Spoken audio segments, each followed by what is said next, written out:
Hello students. एक बात सच-सच बताना, क्या आप भी रोज एक परफेक्ट टाइम टेबल बनाते हो? मॉर्निंग से लेकर के नाइट तक का टाइम टेबल कि मुझे किस आवर में क्या वर्क करना है, हर आवर का कंप्लीट शेड्यूल और आपको लगता है कि आज आप उसको कंप्लीटली फॉलो करोगे? पर क्या पूरे दिन आप उसको कंप्लीटली फॉलो करते हो? क्या उसमें कहीं फ्लक्चुएशन नहीं आते हैं? अगर फ्लक्चुएशंस आते हैं और आप टाइम टेबल को कंप्लीटली फॉलो नहीं कर पा रहे हो, इसका मतलब आप बिल्कुल सही जगह आए हो क्योंकि आज मैं उसका आपको सॉल्यूशन बताने वाला हूँ। वापस टॉपिक पे आते हैं कि आप एक टाइम टेबल बनाते हो, उसको फॉलो करने की कोशिश भी करते हो, पूरा दिन निकल जाता है, लेकिन टाइम टेबल आपका कंप्लीटली फॉलो नहीं हो पाता। अगर आप बहुत स्ट्रिक्ट भी होगे, तो 70 से 80% टाइम टेबल को आप फॉलो कर पाते हो। और जब पूरा दिन निकल जाता है, तो रात को आपके माइंड में हमेशा एक ही थॉट आता है कि शायद मैं कैपेबल नहीं हूँ इस टाइम टेबल को फॉलो करने के लिए और अपने आप को थोड़ा-सा डिमोटिवेट फील करवाते हो। फिर क्या होता है? फिर हम देखते हैं, मोबाइल्स उठाते हैं, रील्स देखते हैं और अपने आप को मोटिवेट करने की कोशिश करते हैं। जैसा कि कहा जाता है कि लहरों से डरकर नौका पार नहीं होती, कोशिश करने वाले की कभी हार नहीं होती। पर सुनो, प्रॉब्लम आप नहीं हो, प्रॉब्लम वो चीज़ है जो आप हर रोज़ कर रहे हो, हर रोज़ बना रहे हो और वो है टाइम टेबल।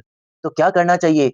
मत बनाओ, टाइम टेबल मत बनाओ। जैसा कि कहा है कि तू खुद की खोज में निकल, तू किस लिए हताश है, तू चल तेरे वजूद की समय को भी तलाश है। जब आपने एक बार टाइम टेबल बनाया, वो फ़ॉलो नहीं हुआ, फिर आपने उसको हटा कर के दूसरा टाइम टेबल बनाया, पूरी कोशिश करने पे भी फ़ॉलो नहीं हुआ, तो इसका मतलब अब हमें कुछ चेंज करने की ज़रूरत है। तो आप बोलोगे कि सर, बात तो आपने बिल्कुल सही कही, बट इसका सॉल्यूशन क्या है? इसका सॉल्यूशन है टाइम टेबल की जगह आप वीकली टारगेट्स बनाएँ और वीकली टारगेट्स कुछ ऐसे होने चाहिए जो प्रैक्टिकल हो, जिनको आप अचीव कर सकें और उन वीकली टारगेट्स को आप ब्रेक कर दें डेली टारगेट्स में। जब आप उनको डेली टारगेट्स में ब्रेक कर देंगे, अब आपका एक ही रूल है, आपका माइंड एक ही रखें कि मेरा ये आज का टारगेट है और मैं इसको आज ही कंप्लीट करूँगा।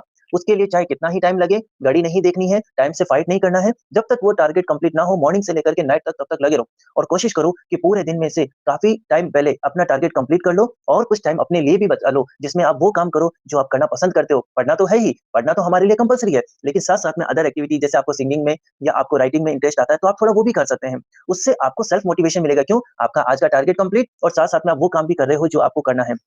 बस आपको एक ही ध्यान रखना है कि आपने आज का जो टारगेट बनाया है, वो आपको पूरा करना है। बहुत बार ये हो जाता है कि आज का टारगेट पूरा करना था, लेकिन कोई फ्लक्चुएशंस आए, कुछ ऐसी कंडीशंस आई जिसके कारण से आप पढ़ाई नहीं कर पाए। तो 2 टू 3 डेज़ का टारगेट उस वीक में ऐसा बनाइए कि 3 डेज़ में जो 3 डेज़ का टारगेट है, वो कंप्लीट होना चाहिए। आप चाहे तो 3 डेज़ का टारगेट 2 डेज़ में कंप्लीट कर लीजिए, ताकि थर्ड डे जो है आपका फ्लक्चुएशंस के लिए मेंटेन हो जाए।